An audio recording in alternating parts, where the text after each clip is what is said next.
ያላማጣ መእተዊ ካብቶም ህዝቢ ትግራይ ዝተቃለሰሎም ዕላማታት ሓደ ምርግጋጽ መሰል ዓርሰ ውሳነ ምሕደረ እዩ ነዞም ዕላማታት ንምዕዋድ ድማ መላምን ደቁ ክብር መስዋዕቲ ከፊሎም እዮም በዚ ዝተኸፈለ መስዋዕትን መቕሰልትን ድማ ህዝቢ ትግራይ ጥራሕ ዘይኮነስ ካልኦት ህዝብታት ኢትዮጵያ እውን ተጠቀምቲ ዝገብር ብሕገ መንግስታዊ ቃል ክዳን ዝተኣሳሰረ ስርዓት ዓርሰ ምሕደራ ተረጋጊጹ እዩ ብመሰረት እዚ እውን ንዝሓለፉ ዓመታት በብእዋኑ ዝተለመ መማረፅታት በምክያድ ህዝቢ በቀጥታ ተወከልቱ ዝመረፀሉ ስርዓት አግሂዱ እዩ ብፍላይ ድማ ቅድሚ 5 ዓመት ኣብ ኢትዮጵያ ጽግዕተኛ ኃይሊ ስልጣን ምቁጻር ስዒው ነቲ ህዝቢ ትግራይ ክባር ዋጋ ዝኸፈለሉ ሕገ መንግስታዊ ስርዓትን መሰል ዓርሰ ምሕደራውን ክምንጥል እንትንቀሳቀስ ዋጋ ዝኸፈል ኩሉ መሰል አይን ምንጠልን ወከልታይ ከይመርጽ ዝኽልኽል ኩነታት የለን ኢሉ ኣስታት 2.8 ሚልዮን ህዝቢ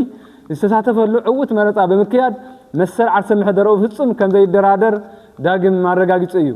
ስርዓት ብልጽግና ነቲ አቀድሙ ዝኣወጀ ጆኖሳይድ ናብ ወታደራዊ ወራር ምስ ኣሰጋገሮ ድማ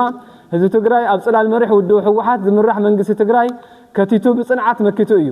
ሰላሳ ወደብ ቃልሱን ጽንዓቱን ድማ ጆኖሳይዳዊ ኩናት ከብቅዕ ኩሎም ኣፈላላያት ብዘተን ብድርድርን ክፍትሑ ዕላማ ዝገበረ ስምምዕ ፕሪቶሪያ ክፍረም ኣኽኢሉ እዩ ስርዓት ብልጽግና ነቲ ህዝቢ ትግራይ ዓርሰ ምሕደራው ንምርግጋጽ ዘካየዶ መረፃ ከም ሕማቅ መርኣያ ወሲድዎ ስለዝነበረን ናይ ውሽጥና ሽርሒ ተሓዊስዎ ምእንተ ሰላም ክበሃል ሕጋዊ ቤት ምኽርና ተወንዚፉ ክጸንሕን ህዝቢ ትግራይ ብግዛዊ ምሕዳር ክመሓደርን ተገይሩ እዩ እዚ ድማ ህዝቢ ትግራይ መሪሕ ውድብ ህወሓትን ህዝባዊ ወያነ ሓርነት ትግራይን ንሰላም ዘለዎም ቅርብነት ዘረጋግጸ እዩ ይኹን እምበር ስርዓት ብልጽግና ንትዕግስትን ምሕጽንታን ህዝቢ ትግራይን መሪሕ ውድብ ህወሓትን ከም ድኽመት ቆፂሩ ነዚ ስምምዕ ካብ ዘይምፍጻም ሓሊፉ እውን ብግልጺ ናጥሓሰ እዩ ጸኒሑ ህዝቢ ትግራይን መሪሕ ውድብ ህወሓትን ግን ዋላ እኳ ስርዓት ብልጽግና ንስምምዕ ፕሪቶሪያ ብግልጽ እንተፍረሶ ምእንተ ሰላም ክብሉ እቲ ስምምዕ ክትግበርን ማሕበረሰብ ዓለም ካብ ምፍራስ ከድሕኖን ንነዊሕ እዋን ክምሕፀኑ ጸኒሖም እዮም ሕዚ ግን ልዕሊ እዚ ምጽማም ከም ህዝቢ ህልውናኻ ኣብ ሓደጋ ምእታው ስለዝኾነ ስርዓት ብልጽግና ነቲ ስምምዕ ብግልጽ ስለዘፈረሶን ብግዛዊ ምምሕዳር ምቕጻል ትርጉም ናብ ዘይብሉ ብርኪ ስለዝወረደ ተወንዚፉ ዝጸንሐ ቤት ምኽሪ መንግስቲ ትግራይ ናብ ስሩዕ ስርሑ ምምላስ እዋናውን ታሪኻውን ዝጠልብ ህዝብና እዩ ብመንጽር እዚ ድማ ንሕና ኣባላት ቤት ምኽሪ ወረዳ ራያ ኣላማጣ ኣብዚ ህዝባዊ መንግስትና ንመኸተና ብዝብል መሪሕ ሓሳብ ዘካየድናዮ ኣኸባ በዓል 6 ነጥቢ ናይ ቅዋም መግለጺ ኣውፂና ኣለና ሓደ ማእኸላይ ኮሚቴ ውድብና ህወሓት ዝተወንዘፈ ቤት ምኽሪ መንግስቲ ትግራይ ናብ ስርሑ ንኽምለስ ዘሕለፈ ውሳኔ ህዝቢ ትግራይ ከም ህዝቢ አንጸላሊዎ ንዘሎ ሓደጋ ህልውና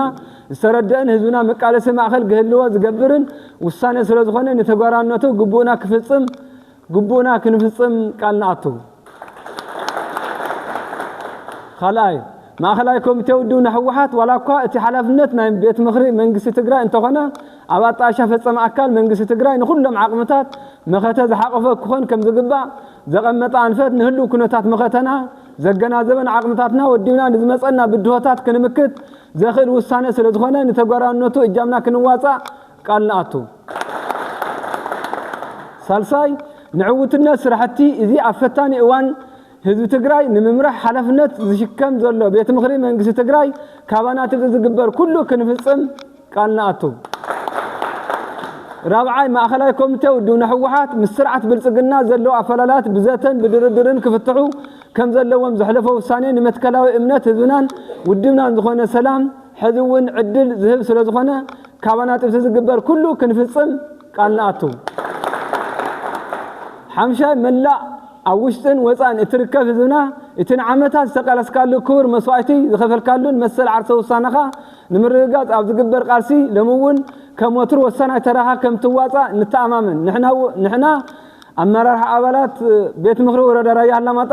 ድማ መሪሕ እጃምና ከም ንዋፃእ ክንረጋግጸልኻ ቃል ንኣቱ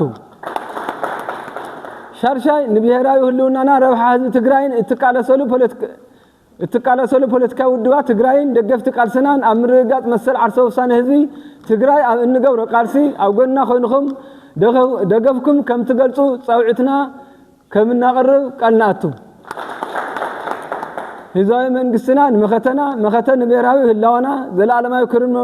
ሞገስን ንስዋዕትና ኣባላት ቤት ምኽሪ ወረዳ ራያ ኣላማጣ 23 ሚያዝያ 2018 ኣላማጣ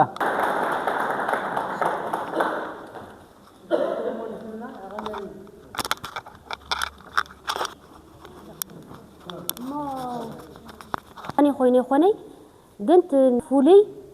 ناي مصاح لوانا نوصلوا لمدرخ سلالخونه قدن قوام مجلس قارب سلالو وينا قرينا عفتز قرب قوام مجلسي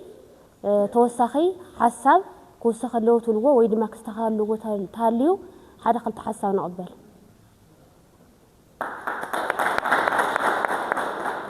ما يقني لا እሺ እቲ قوام مجلسي بدمጽ كنጽدق وينا مالتيو دغافنا نهل يدنوጽ እሺ يقني لنا